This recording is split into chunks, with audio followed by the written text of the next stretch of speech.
Konsultan ini buat teman-teman yang memang ya sebenarnya sih mari nge-vlog di Kebun Desain. Assalamualaikum warahmatullahi wabarakatuh. Selamat datang di vlognya Kebun Desain. Oke teman-teman, kali ini kita punya tips yang menarik nih buat teman-teman.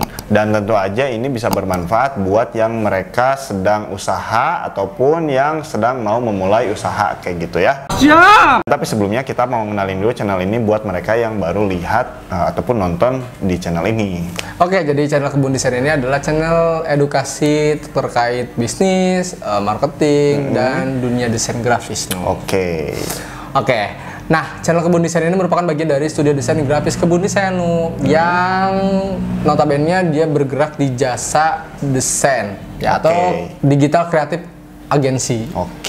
Yang mengurusi jasa desain logo, branding, jasa desain kemasan, jasa sosial media, website dan lain-lain. Nah itu ya buat teman-teman yang tadi perlu dengan desain logo, desain kemasan, bisa langsung kontak nomor WA yang ada di deskripsi. Satu lagi kita juga cetakannya nih. Oh iya, buat yang pengen cetak standing pots kayak gini, kemasannya itu bisa di Kebun Desain kayak gitu. Iya betul. Nah, tips kali ini buat teman-teman yang berpikir gimana sih agar usaha kita itu terus berjalan dan berkelanjutan. Jadi nggak asal usaha musiman dan usahanya asal ikut-ikutan. Kan banyak tuh ya kayak gitu. Yang ngikut tren aja. Nah, kita kan pengen bisnis yang terus lanjut gitu. Betul. Jadi ada 3 cara nih. Nah, cara yang pertama itu adalah percayalah kepada merek dan brand kamu. Percaya sama merek dan brand kita. Gimana nih? Logikanya seperti ini, Kenapa harus percaya? Ya, kamu percaya nggak nih sama produk yang kamu jual? Kalau kamu aja nggak percaya, gimana kamu mau meyakinkan masyarakat gitu? Buat beli produk kita. Iya, itu sih intinya yang pertama itu. Jadi ketika kamu mau mulai usaha, kamu harus percaya dulu nih sama brand kamu. Brand itu kan brand itu ada banyak ya unsurnya, mulai dari produk, kemudian pelayanan atau servis ya nggak sih, dan kualitasnya juga, dan value. Itu baru bisa dikatakan brandnya, satu kesatuan itu. Nah itu kayak misalkan kayak Kebun Desain kan kita pengen bisnis tuh berkelanjutan, besar, berkembang kayak gitu ya. Kita udah berapa tahun, 4 tahun misalkan nih, kan itu berlanjut tuh ya, nggak nggak setahun habis kayak gitu. Kita usahakan produk kita bagus, pelayanan kita bagus, masyarakat juga membutuhkan jasa kita kayak gitu. Akhirnya berlanjut terus dan berkembang. Iya. Nah, caranya gimana biar percaya terhadap brand sama merek kamu? Ya mudah saja seperti ini. Jadi kalau misalnya kamu mau berwirausaha, itu yang penting adalah persiapkan dulu nih rencana usaha kamu tuh mau seperti apa. Biasanya nih ya, beda nih ya, orang yang asal-asalan usaha, yang ikut-ikutan tren, dia hanya berpikir ya udah usaha aja gitu. Tapi kalau misalnya dia serius dengan usahanya, dia pasti memikirkan gimana sih plan ke depannya. Terus juga kalau misalnya udah tercapai ini plan ini, mereka tidak akan berpuas diri orang-orang yang seperti itu.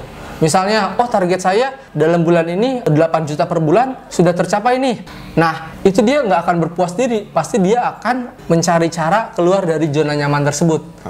Jangan hanya berpatok pada 8 juta.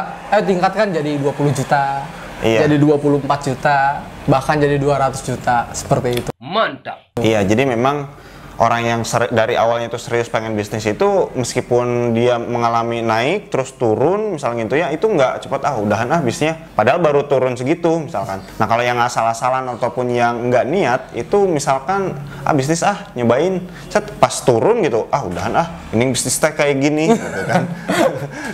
Nah, beda dengan orang yang serius. Kalau yang serius itu pasti selalu meningkatkan omsetnya ya. Nah, dalam proses meningkatkan omsetnya itu dia selalu berpikir gimana caranya.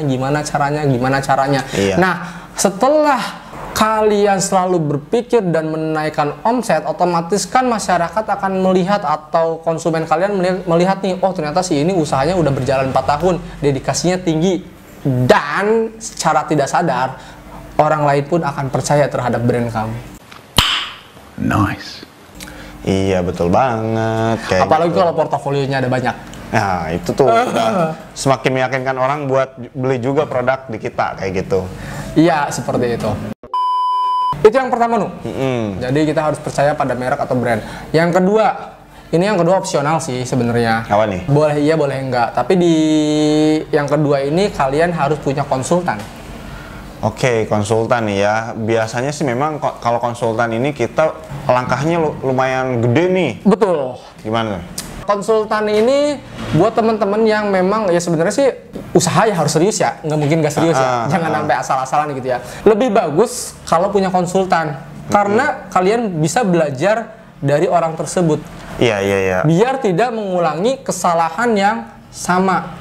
Konsultan itu kalian nggak harus bayar orang untuk bayar mahal kepada konsultan ya. Kalian bisa belajar, misalnya kalian gabung ke sebuah komunitas, kalian cari orang yang jualannya sama dengan kalian. Terus kalian sharing dengan dia. Tapi kadang ada orang yang nggak mau membagi ilmunya, berarti ya jangan dipaksa. Cari aja orang yang mau sharing. Iya. Jadi gini sebetulnya, sebutlah konsultan itu kalau harus bayar itu mahal. Ada yang pro ya, betul, konsultan profesional. Tapi ada juga konsultan yang dia itu sering sharing ataupun yang terdekat gitu. Kita punya paman, dia bisnis, kita nanya-nanya tuh bisnis tuh kayak gimana sih, betul, kayak gitu. Ke orang tua misalkan bisnis itu kayak gimana sih, ke teman misalkan yang udah lebih terjun di bisnis kayak gitu. Betul. Itu bisa kayak gitu. Itu juga bisa kategorinya konsultan meskipun ya bukan konsultan yang profesional, hanya konsultan orang yang sudah berpengalaman lah. Kayak gitu. Gitu. Jadi itu opsional lah ya. Tapi kalau misalnya kalian nggak mau punya konsultan juga nggak apa-apa. Tapi kalian pasti berdarah-darah dan harus melakukan trial dan error. Iya, ibaratnya kalian pakai guide lihat peta gitu kan, jadi tiba-tiba kalian buka jalan sendiri itu ya lebih susah buka jalan sendiri gitu daripada lihat map. Oh my god. Nah, yang terakhir biar bisnis kalian terus jalan dan berkelanjutan atau sustainable, itu adalah kalian harus mempunyai tenggat waktu untuk mencapai sebuah target. Oke, timeline nih ya, ataupun apa ya, waktu yang ditentukan nih, capaian-capaian kayak gitu. Misal, 3 tahun pertama kita mau bangun brand. Oke. Itu bener-bener harus nih, si brand itu harus minimal udah dikenal di setiap kota. Terus misal 3 tahun pertama kita harus menghasilkan portofolio 500 misalnya. Dari 200 klien gitu, berarti satu kliennya order 2 desain atau 3 desain gitu. Nah terus misal dalam 3 tahun omset jualan ayam goreng harus 400 juta misalnya. Berarti jatuhnya 1 tahunnya 120 juta ya. Iya. Gitu.